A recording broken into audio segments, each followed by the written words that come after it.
안녕하세요. 전 이제 환갑을 맞이하게 된 60대 여성입니다. 어쩌다 보니 제 소개에는 누구의 엄마, 누구의 아내라는 소개가 없게 됐네요. 아이가 없는 저는 남편을 잃고서 따로 저를 소개할 인사말이 사라졌습니다. 이렇게 생각하면 좀 외롭고 쓸쓸하기도 하지만 다르게 생각하면 이제는 저 자신을 되찾은 것 같아 새롭게 태어난 기분도 듭니다.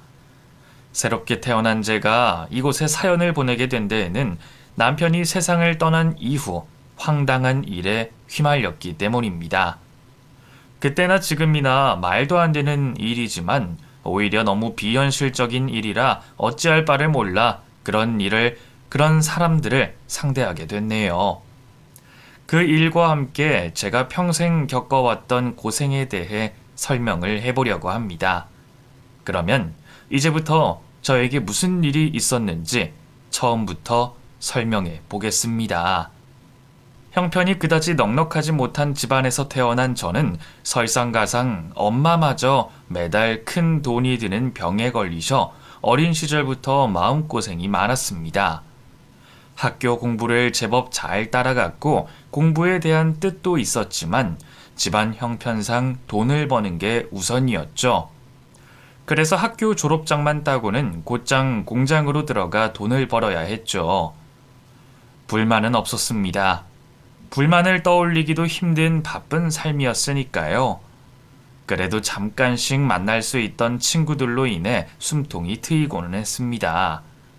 그러다 남편을 만나게 됐죠. 고등학교 시절 제일 친하던 친구와 대학 동기였던 남편을 우연히 길에서 마주치게 됐는데 며칠 뒤 남편에게서 집으로 저를 찾는 전화가 왔다고 했어요. 친구의 대학 동기라고 하지만 잘 알지도 못하는 남자의 연락이 불편했던 저는 남편이 남긴 전화번호를 보지도 않고 버렸죠. 그런데 그 남자는 그 뒤에도 집으로 연락을 해오고 집 앞까지 찾아오며 저에게 적극적으로 관심을 표현했습니다. 친구가 괜찮은 남자라고 말해 우선은 빵집에서 대화를 하게 됐지만 전 그다지 마음이 있지 않았어요. 정확히 말하면 저 자신에게 자신감이 없었죠. 그 남자는 대학생이었고 저는 흔히 말하는 공장 공순이었으니까요. 만남을 가지고 난 후로는 마음을 더 접을 수밖에 없었습니다. 은연중에 남자가 하는 말에서 남자의 배경을 알 수 있었거든요. 남자는 저와 달리 부유한 형편이었고 외동아들이었죠. 아버님께서 중학교 시절 돌아가시면서 어머님께서 홀로 정말 귀하고 곱게 키워온 듯 보였습니다. 저와는 사는 세상이 다른 사람 같아 보였어요. 그래서 즐거운 그 자리를 좋은 추억으로 간직한 채 다음 만남의 자리를 거절하게 됐죠. 하지만 제 거절과 상관없이 적극적으로 마음을 표현하는 남자의 행동과 머리와 다르게 자꾸만 남자에게 향하는 마음으로 인해 우리는 연애를 하게 됐습니다. 대학생 남자친구와 공장 노동자 여자친구, 누가 봐도 남편이 손해를 많이 보는 연애였어요. 데이트 시간도 항상 제가 가능한 시간에 남편이 맞춰줘야 했죠. 그런 거 다 참고 기다려주며 남편은 저와 연애를 오랫동안 이어갔습니다. 그리고 어느 날 저에게 결혼을 하자며 프로포즈를 해왔죠. 저 스스로의 위치를 알았으나 이미 사랑에 빠진 상황에 주변 환경은 눈에 들어오지 않았습니다. 우리는 결혼을 약속했고 집안에 인사를 드리기로 했어요. 저희 집이야 당연히 결혼에 대한 허락이 떨어졌지만 시댁 시어머님께서는 쌍수를 켜고 반대를 하셨습니다. 하지만 남편이 어머님과 연을 끊어서라도 결혼을 하겠다고 말을 하자 어쩔 수 없이 아들의 뜻을 따를 수밖에 없으셨죠. 제가 마음에 들지 않은 건 똑같았기 때문에 상견례 자리에서도 저희 집 식구들에게 편치 않은 마음을 숨기지 않고 드러내셨어요. 또 겨우 마련한 예단도 부족하다며 저와 저희 부모님께 직접 말씀하시기까지 하셨죠. 어머님께서 결혼 반대를 하신 날부터 어느 정도 예상을 했던 일이라 기분은 나쁘지만서도 마음에 두지는 않았습니다. 그렇게 고된 시집살이가 예상되는 결혼식을 올리게 됐죠. 결혼 후 시댁에 들어가 생활하게 된 시집살이는 제 예상과 같이 힘들었습니다. 아마 당할 수 있는 모든 시집살이는 당했을 거예요. 고된 집안일이야 기본이었고 저 들으라고 우리 집안 흉을 주변 사람들에게 보는 걸 일부러 들려주기도 하셨죠. 이유 없이 물벼락 맞는 일도 수차례였습니다. 생각보다 더 힘든 시집살이에 정신적으로 힘이 들었지만 남편이 시어머니의 행동을 말려주고 저에게 잘해줘 그나마 버틸 수 있었죠. 그렇게 천천히 시댁에 적응을 해나가고 있었습니다. 그런데 남편과 사이가 좋았음에도 불구하고 좀처럼 아이 소식이 들리지 않았어요. 우리 부부 모두 아이를 원하고 있었는데도 아이가 생기지 않자 저는 걱정된 마음에 병원을 찾게 됐죠. 검사 결과 제 몸으로는 아이를 가질 수 없다는 말을 듣게 됐습니다. 상상도 해본 적 없는 일에 너무 큰 충격을 받게 됐지만 저보다는 자신의 잘못 없이 아이를 가질 수 없게 된 남편이 받게 될 충격이 더 걱정이 됐고 가슴 아팠어요. 과연 제가 남편의 아내로서 있는 게 맞는 일인가 싶었습니다. 시어머니께는 미움만 받고 있어 집안의 분위기를 흐리고 있었고 아내로서 자식도 안겨줄 수 없는 입장이었죠. 남편에게 피해만 주고 있다는 생각에 저 스스로 이 집안에서 나가줘야 하겠다는 마음을 먹게 됐습니다. 그날 저녁 일을 마치고 돌아온 남편에게 병원에서 듣게 된 결과를 말해주며 저 말고 좋은 여자를 만나 행복하게 지내라고 말을 하게 됐죠. 남편은 모든 말을 다 듣고서도 저를 붙잡았습니다. 우리 사이에 아이는 꼭 필요하지 않다면서 말이죠. 남편의 긴 설득 끝에 저도 마음을 고쳐먹기로 했고 저를 잡아준 남편에게 고마워 이 집안에 더 잘하려고 했어요. 하지만 이런 사정을 모르던 시모는 손주를 바라고 있었고 제 탓을 하며 저를 욕했죠. 그럴 때마다 남편이 자기 탓으로 화살을 돌리며 저를 대신해 방패막이가 되어줬습니다. 너는 아직도 소식이 없냐? 네가 우리 집에서 애라도 낳아야 밥값을 하는 게 아니냐? 아무짝에 쓸모도 없는 년. 며느리로 받아들여줬으면 밥값을 해야지. 뭐 한다고 꾸물거리고 있어? 어머니, 제가 일이 바빠서 피곤해서 그런 거예요. 하늘을 봐야 별을 따죠. 제가 집에 들어오면 잠만 자는데 어떻게 애를 가져요. 이 사람 아무 잘못 없어요. 내가 일이 바빠서 애 가질 생각이 안 들어서 그런 거니까 그만 좀 하세요. 남편이 시모를 막아준 덕분에 더 큰 소리는 나지 않고 있었는데 어떻게 아신 건지 시모가 제가 임신을 할 수 없다는 걸 알고 저를 쥐잡듯이 잡기 시작했습니다. 그리고 나중에는 강제로 이혼을 시키려고 악을 썼죠. 그 시절 한 집안의 대가 끊기는 일은 며느리로서 이혼을 당할 수 있는 정도의 문제였습니다. 그러다 보니 이번에는 남편도 시모에게 강한 어조로 음성을 높이며 잘잘못을 따질 수 없었죠. 결국 남편이 시모 앞에 무릎을 꿇고 간절히 빌었습니다. 너 지금 뭐 하는 거냐? 봉원이 네가 무슨 잘못을 했다고 무릎을 꿇어? 어서 일어나라. 네가 이런다고 내 결정이 변하진 않아. 너도 생각해봐라. 우리 집안 대가 끊긴다고 하는데 내가 어떻게 가만히 있어? 죽어서 조상님들 얼굴을 어떻게 보겠어? 다른 건 몰라도 애 못 가지는 건 절대 안 된다. 어머니, 제발요. 저 이 사람 아니면 죽습니다. 저도 다른 건 다 양보해도 절대로 이 사람만큼 양보할 수 없어요. 저 사람도 애 안 가지고 싶어서 안 가지는 건 아니잖아요. 오히려 지금 이 상황에 가장 힘들고 가슴 아픈 사람은 저 사람이에요. 김씨 집안 대를 이어가는 게 아들 목숨보다 중요한 건 아니시잖아요. 앞으로 저나 이 사람이나 어머니께 정말 잘할 테니까 제발 이혼만은 말씀 꺼내시지 마세요. 남편이 그렇게까지 하는데 저도 가만히 있을 수 없었습니다. 입이 10개라도 할 말이 없는 제 처지였지만 시모에게 두 손이 두 발 되도록 무릎을 꿇고 싹싹 빌었죠. 자신의 목숨까지 걸어가며 봐달라 하는 남편 덕분에 다행히 시모가 강제로 저희 두 사람을 이혼시키려던 일은 끝나게 됐지만 다른 문제가 생기게 됐어요. 시모가 저를 없는 사람 취급하기 시작한 거죠. 처음에는 단순히 눈만 안 마주치고 말을 걸지 않던 시모가 나중에는 아예 사람이 코앞에 있는데도 불구하고 없는 사람 취급을 한 겁니다. 뽕원아, 내일부터 우리 집에 가정부 올 거다. 그러니 모르는 사람이 집에 있어도 놀라지 말아라. 네? 가정부요? 아니, 이 사람이 있는데 무슨 가정부까지? 너 누구를 말하는 거니? 우리 집에 우리 둘 말고 있긴 누가 있어? 요즘 나도 영 몸이 좋지 않아서 집안일을 할 수가 없으니까 사람을 따로 불러서 써야겠어. 아이, 어머니, 그러시지 마세요. 이 사람 잘하고 있잖아요. 네가 말하는 이 사람이 혹시 대이을 애 하나 못 낳는 여자를 말하는 거니? 애도 못 낳는 게 그게 며느리라고 할 수 있겠어? 난 그런 사람한테 우리 집 집안일 못 맡기겠다. 네가 분명 이혼만 시키지 않으면 뭐든 다 하겠다고 했으니 네가 한 말 지켜라. 그럼 내일부터 가정부가 오는 줄 알아라. 그때까지만 해도 저보고 더 정신을 차리고 집안일에 열심히 하시라는 말씀인 줄 알았습니다.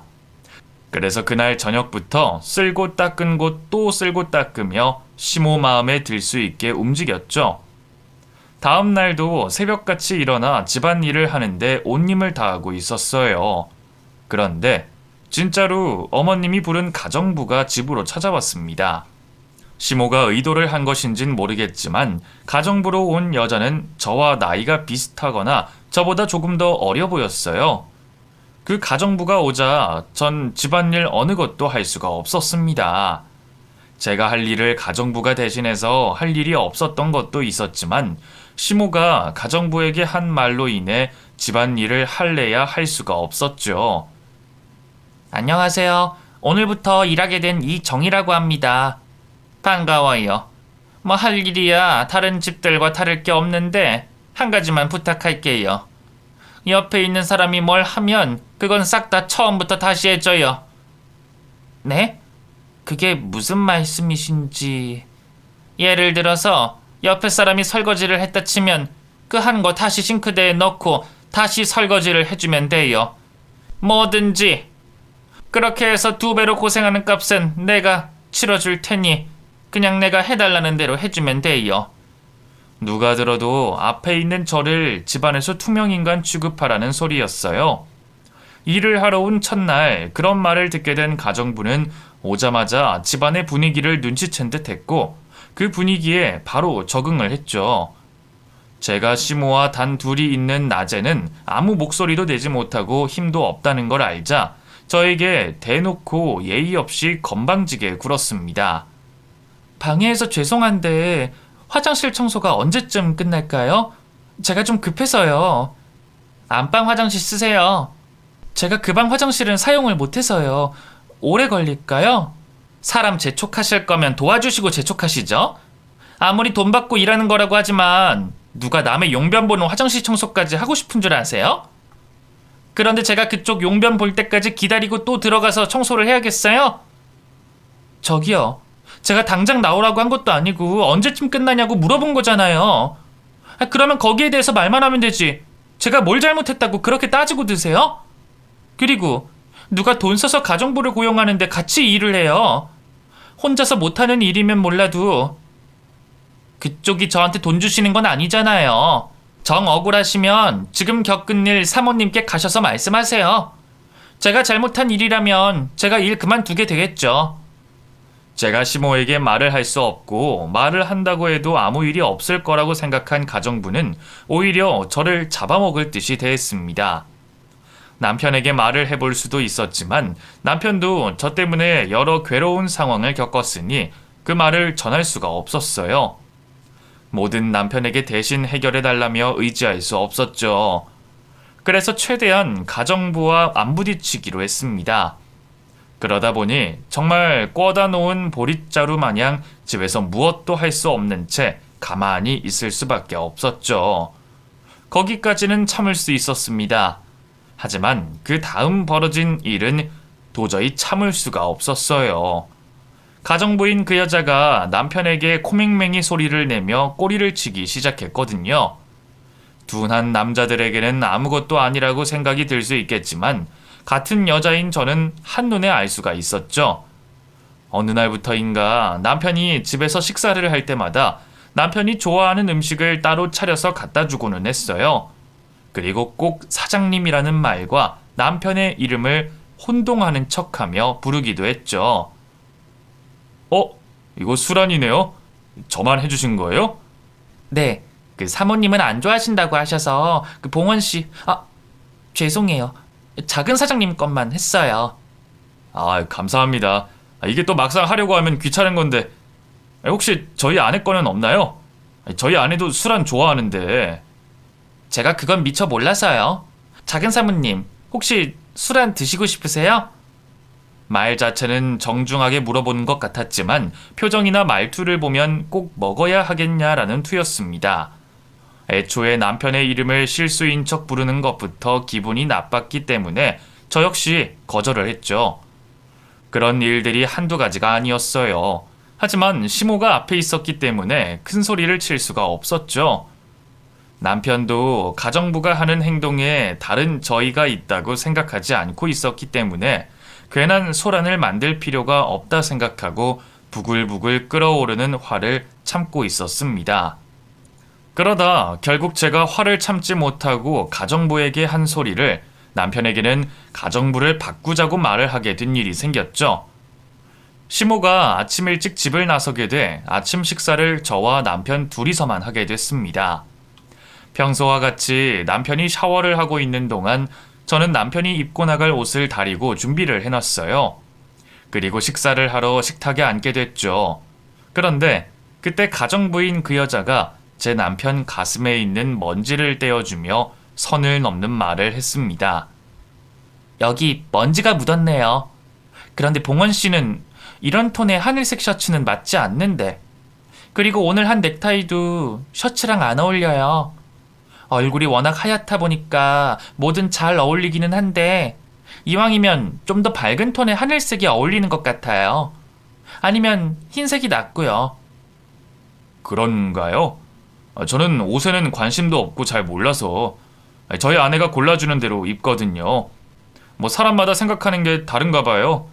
저는 오늘 아내가 골라준 옷이 가장 마음에 드는데 아내가 이 세상에서 저에게 맞는 색을 가장 잘 알거든요. 허락도 없이 내 남편 가슴에 손을 대는 것도 허용할 수 없었고 자기가 뭐라고 남의 남편에게 이 색이 어울리니 저 색이 어울리니 하는지 싶었죠. 분명 남편에게 꼬리를 치는 게 맞았어요. 남편도 이번만큼은 이상하다는 걸 느꼈는지 가정부에게 여지를 주지 않는 말을 했습니다. 저도 가만히 있지는 않았죠. 저기 추파 던질 거면 밖에 나가서 임자 없는 사람한테 던져요. 그쪽 가정부 아니에요? 그러면 집안일만 하라고요. 그리고 내 남편이 그쪽 친구는 아니잖아요. 매번 실수인 척 내 남편 이름 부르는데 앞으로는 꼬박꼬박 작은 사장님이라고 불러요. 가정부면 가정부답게 굴라고요. 저와 남편이 확실히 경고를 하니 그때는 그 여자도 아무 말도 하지 못하고 자신의 잘못을 수긍하는 듯 보였습니다. 하지만 언제 또 무슨 짓을 할지 모르는 여자가 눈에 가시였던 저는 남편에게 부탁을 하게 됐죠. 시모에게 말을 해 가정부를 바꾸자고 말이에요. 그런데 남편은 여자의 사정이 딱하다고 하며 그렇게까지는 하지 말자고 했습니다. 오늘 아침에도 봤지? 그 여자 당신이 몰라서 그렇지 그런 짓 얼마나 많이 한다고.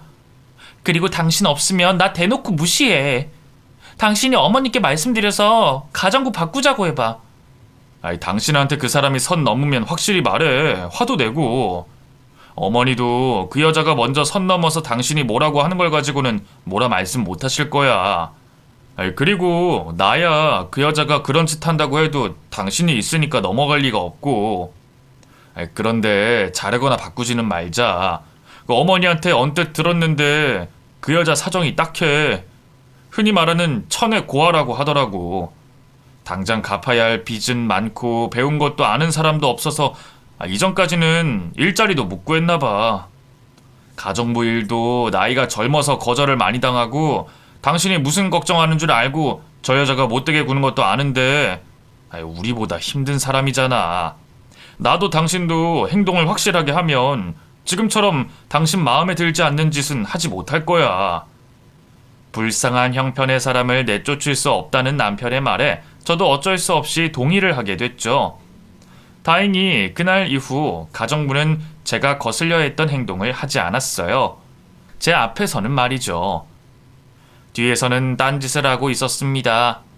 제 남편에게 계속 은연중에 관심을 보였나 봐요. 남편은 제 기분을 생각해 저에게 말을 하지 않고 있었던 거였죠. 그러다 그 여자가 노골적으로 남편에게 작업을 해왔고 더 이상은 그냥 넘겨서 안 되겠다고 생각한 남편이 큰 소리를 내며 화를 냈습니다. 그날 일로 여자는 바로 일을 그만두게 됐죠. 그 여자가 잘린 후 저는 마음이 한결 편해졌지만 몸은 더 바빠지게 됐습니다. 시모가 또 다른 가정부를 데려올까 싶어서 다음날 새벽부터 집안일을 나서서 하루 종일 하게 됐으니까요. 다행히 시모도 가정부를 불렀다 불미스러운 일을 겪기가 싫었는지 다시 집안일을 저에게 맡겼죠. 그렇게 다시 평범한 일상으로 돌아가게 됐습니다. 이후 시모도 못된 짓을 하는데 지쳤는지 더 이상 저를 괴롭히지 않았어요. 물론 이전보다 덜 괴롭혔다는 거지 아예 괴롭힘을 멈춘 건 아니었습니다. 어쨌든 제가 이 집안으로 시집을 오고 처음으로 평화로운 시간을 보내게 됐어요. 그 평온한 시간은 꽤 오랫동안 흘렀고 시간은 흘러 저와 남편은 어느덧 환갑을 앞두고 있었습니다. 시모는 이제 저희 두 사람의 보살핌이 꼭 필요한 노모가 되어 있었죠. 집안에서 큰 소리가 나지 않은 지도 꽤 오래돼 이대로 말년까지 남편과 조용한 나날들을 보낼 줄 알았습니다. 그런데 어느 날 운동을 하러 나간 남편이 심근경색으로 쓰러졌다는 전화를 받게 됐고 시모와 함께 병원으로 달려가게 됐죠.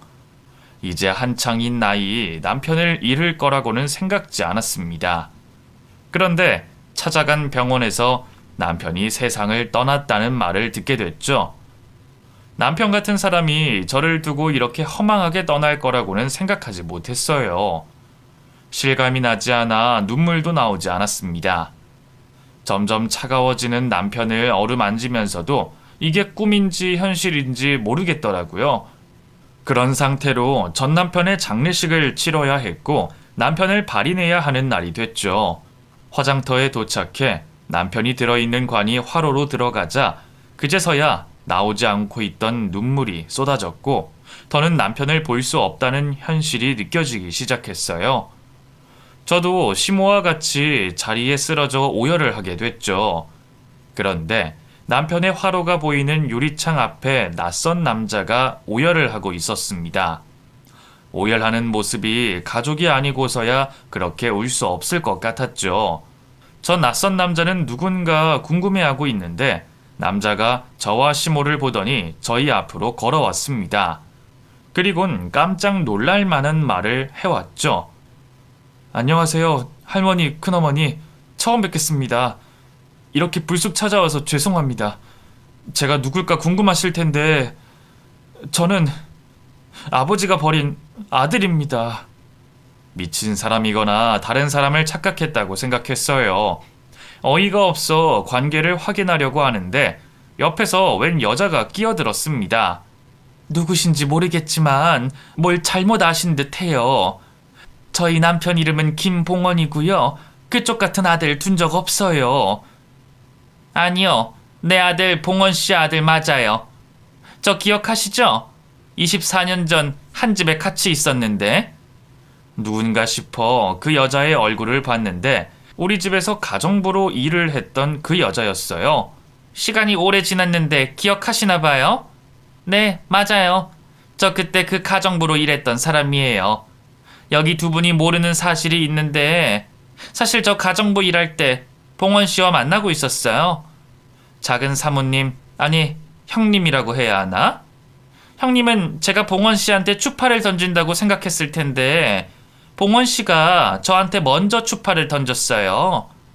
애 없는 형님과 금방 정리할 거라고 해서 그 말 믿고 시작한 관계인데 막상 만나고 나니까 말이 바뀌더라고요. 그래서 형님 있는 앞에서 그렇게 노골적으로 봉원 씨와 관계 티를 낸 거고요. 봉원 씨는 혹시 형님께서 우리 관계 알아차릴까봐 불안해서 관심 없는 척 행동한 거예요. 근데 애 생겼다고 하니까 화내면서 나보고 나가 떨어지라고 하더라고요. 제가 싫다고 하니까 나중에는 자기야 먹고 살만해서 상관없다면서 간통죄로 같이 들어가자고 협박하고요. 교도소 가서 애 낳고 키우고 싶냐고 협박하는데 제가 어떻게 하겠어요? 푼돈이라도 받고 나가는 게 맞다 싶어서 내 발로 나가게 된 거죠. 근데 이 사람 결국 자기 죗값도 안 치르고 이렇게 먼저 갔네요. 무슨 말하는 거예요? 우리 남편이 불륜이라니. 이 세상에서 내가 내 남편을 가장 잘 알아요. 우리 남편 나를 두고 누굴 만날 사람 아니에요. 거짓말하지 말아요.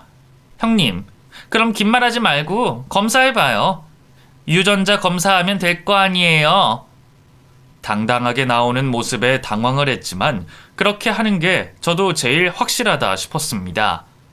그래서 유전자 검사를 해보려고 했죠. 시모와 남편의 아들이라 주장하는 남자를 검사하면 되겠다 싶었는데 알아보니 이게 불가능하다고 했어요. 세대를 건너뛴 사이에서는 같은 성별의 유전자로 확인이 가능하다 했습니다. 그러니 아들이라 주장하는 남자가 친자임을 확실히 알기 위해선 남편 또는 아버님의 유전자로 검사를 해야 했어요. 그런데 남편의 시신을 이미 화장을 한 뒤라 어쩔 도리가 없었습니다. 그러자 가정부였던 여자가 강하게 말해왔죠. 전 자신 있는데 형님께서 아니라고 말씀하시니 억울해서 안 되겠네요. 전 그렇게 확인을 하시고 싶다면 정말 해서도 안 되고 입에 담아서도 안 되는 말이지만 편히 잠들고 계시는 아버님을 모시고 와서 혹시 남아있을 유전자로 검사를 해볼 수밖에 없죠. 그렇게 하셔야 믿으시겠어요? 여자가 큰 목소리로 남편의 친자임을 주장하자 이미 시몬은 두 모자를 자신의 며느리 손자로 생각하는 듯 했습니다. 제가 저렇게까지 말하잖니. 정말 네 시아버지를 묘에서 판에 확인을 해봐야 믿을 거야? 그만하고 그만 봉원이 유산 나눠줘라. 그리고 봉원이도 없는 우리 집에서 나가주고. 솔직히 너도 이제 네 인생 찾으면 좋을 거 아니냐. 언제까지 내 밑에 있을 거야? 나도 이제 내 손주랑 손주 낳아준 며느리랑 살고 싶구나. 우리가 피 섞인 사이도 아니고 봉원이 이렇게 되고는 남이나 다를 바가 없는데 안 그러냐? 시몬은 저를 내쫓는 말을 돌려서 했고 그 여자는 저에게 지난 세월 남편이 주지 않았던 양육비와 함께 남편 유산에 대한 아들의 몫을 달라고 했습니다. 저 여자와 아들의 말이 거짓말일 수도 있지 않냐며 따져봤지만 시몬은 들은 척도 안 했어요. 오히려 제가 이 집안에 들어와 한 일이 뭐가 있냐며 저를 탓했고 자신의 손주를 낳아줬다고 주장하는 여자 편만 들어줬죠. 남편에게 남자 형제도 없었으니 남편의 아들이라 주장하는 남자와 그의 엄마의 주장을 확인해 볼 수가 없었습니다. 유산에 관한 문제를 법적으로 끌고 간다면 두 사람의 지급을 하지 않을 수도 있겠지만 긴 시간 법정 싸움을 하며 주변 사람들에게 남편이 불륜을 저질렀을지도 모른다는 의혹과 소문을 퍼뜨리고 싶지 않았어요. 그리고 만에 하나 남편이 불륜을 저질렀던 게 사실이라면 그 여자와 여자의 아들이 지난 세월 음지에 숨어 산 것에 대해 남편 대신 배상을 해줘야 한다고 생각했죠. 죽은 남편을 불러내어 이 사실에 대해 물어보고 싶었어요. 꿈속에서라도 남편이 나와줘서 아들이 맞는지 아닌지 알려줬으면 좋겠다고 생각했습니다. 내 남편이 절대 그러지 않았을 거라고 생각했지만 시간이 지나면서 그와 상관없이 이 괴로운 상황을 빨리 끝내기 위해 두 사람의 유산의 일부를 지급해야 하겠다라는 생각으로 기울기 시작했죠. 지금껏 자신이 누려야 하는 것들을 못하고 지내온 손주의 인생을 되찾아야 한다며 저에게 유산을 빨리 떼어주라고 극성인 시모의 행동 또한 제가 유산을 나눠줘야 한다는 생각으로 기울게 만들었습니다.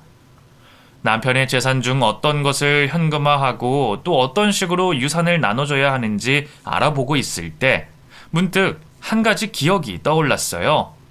기억의 주인공에게 도움을 받을 수 있다면 이 문제를 확실하게 해결할 수 있을 거라 생각했습니다. 그 주인공은 남편의 이복 동생이었죠. 과거 남편에게서 이복 동생이 있다는 걸 들은 적이 있었습니다. 아버님께서 젊었을 적 시모를 두고 다른 여자를 만나신 적이 있었고 두 분 사이에 아이까지 낳으셨다고 들었죠. 여자 혼자 자식을 키우기에는 부담이 많이 되니 아버님께서 남편의 이복 동생을 집으로 데려와 키우려 하셨다고 해요. 하지만 시모가 그 일을 허락할 리가 없었죠. 결국 아버님께서는 남편의 이복 동생을 집으로 데려오지 못했고 여자분에게 아이를 키우는 데 있어 필요한 만큼의 돈을 보내주셨다고 해요. 그러시면서 아버님께서 남편과 남편의 이복 동생이 서로를 알고 지내고 자연스럽게 어울리기 원하셨기 때문에 만남을 가지게 하시려고 했지만 그 또한 시모의 반대로 할 수가 없었다고 합니다. 시모는 남편의 이복 동생의 존재 자체를 부정했고 증오라고 표현할 정도로 미워했다고 했죠. 그럼에도 시모 몰래 아버님께서는 형제간의 만남을 주선했고 아버님께서 돌아가시기 전까지는 몇 번의 만남을 가질 수 있었다고 했어요. 그러다 아버님께서 병으로 돌아가시게 되면서 남편은 이복 동생과 연락이 끊겼다고 했습니다. 학창 시절에는 찾아볼 여력이 없어 손을 놓고 있었지만 성인이 되자마자 이복 동생을 찾아 나섰다고 했어요. 그렇게 오랜만에 이복 동생을 만나게 됐고 서로 떨어져 있던 기간 동안의 이야기를 했다고 합니다. 아버님께서 돌아가시고는 이복 동생네 집안이 많이 힘들어졌다고 해요. 아버님의 지원이 끊기게 되면서 말이죠. 이복 동생의 지난 사정을 알게 된 남편은 자신의 도움을 줘야겠다고 생각을 했었습니다. 그래서 시모 모르게 도움을 주고 만남을 가지고 있었다고 말한 적이 있었죠.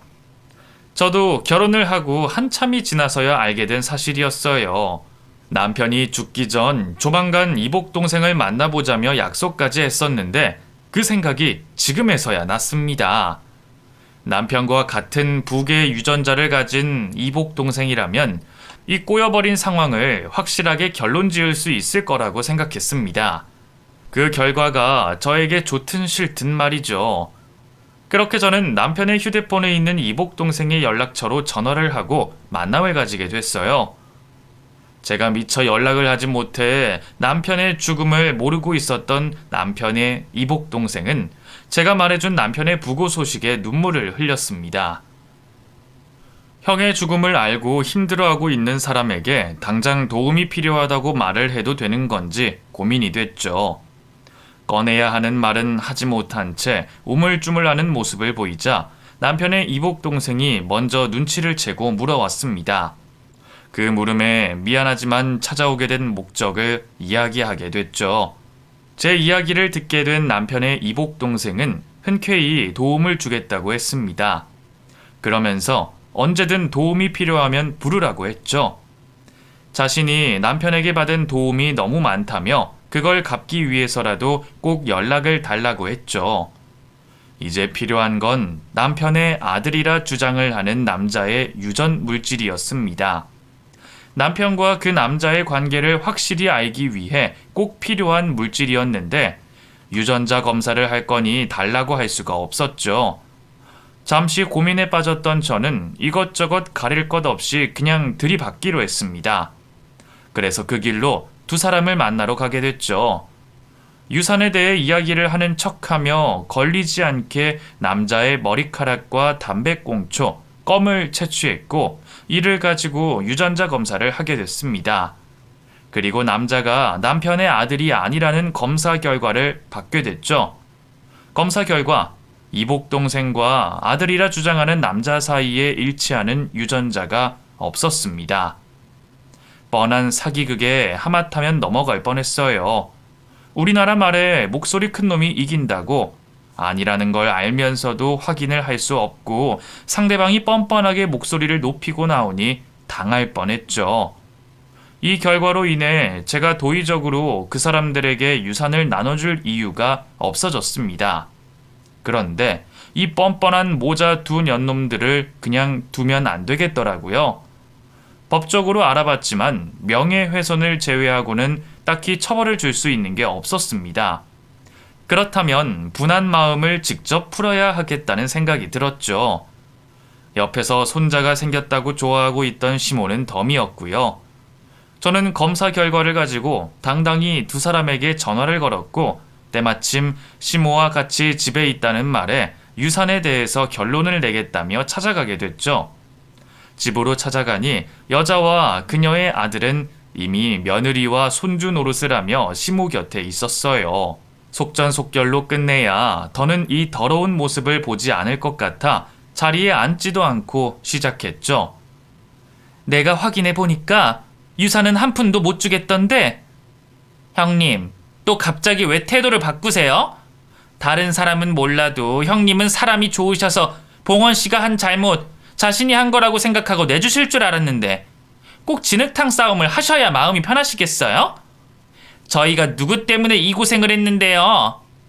봉원 씨가 죗값 치르지 못했으면 형님께서 대신 보상을 해주시는 게 맞는 거죠. 그래, 둘째 애 말이 맞다. 너는 왜 갑자기 없던 돈 욕심을 부리려고 그러냐? 늙어서 돈 욕심까지 생기면 못 써.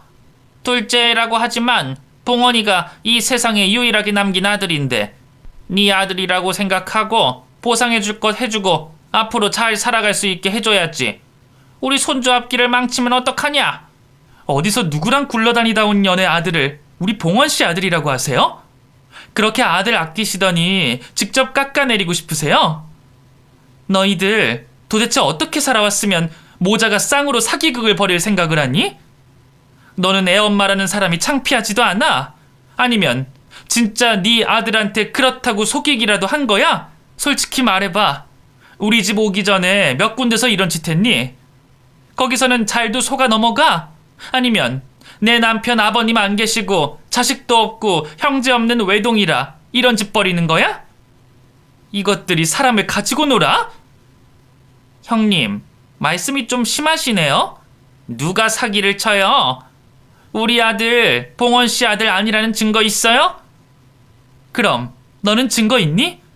내 남편 아들 증거라는 건 네 년놈들 목소리밖에 없잖아. 나는 있어. 증거가 있다고. 어머님, 봉원 씨 이복 동생 있는 거 기억하시죠? 사실 봉원 씨가 죽기 전까지 연락하고 도움을 주고 있었거든요. 그 사람 아버지가 누구예요? 아버님이시잖아요. 그래서 제가 저놈이랑 내 남편 이복 동생과 유전자 검사를 해봤어요. 그런데 동일한 유전자가 없다고 나왔는데요. 자, 여기 제가 의뢰한 검사의 결과입니다. 확인해 보세요. 남편에게 핏줄이라고는 아무도 없을 거라 생각했던 여자는 제가 건네는 검사 결과에 충격을 받은 듯 보였습니다. 그러면서 이번에도 목소리만 크게 소리치며 무조건 남편의 아들이 맞다고 우겼죠. 형님, 그만 좀 하세요. 이렇게 조작하고 날조하면 되는 일인지 아세요? 피가 당기는 걸 그렇게 하시면 해결이 되냐고요.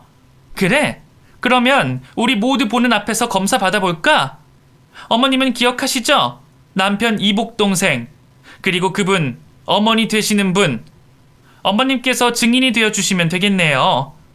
제가 그렇게까지 말하자 시모도 슬슬 여자를 못 믿는 눈치였습니다.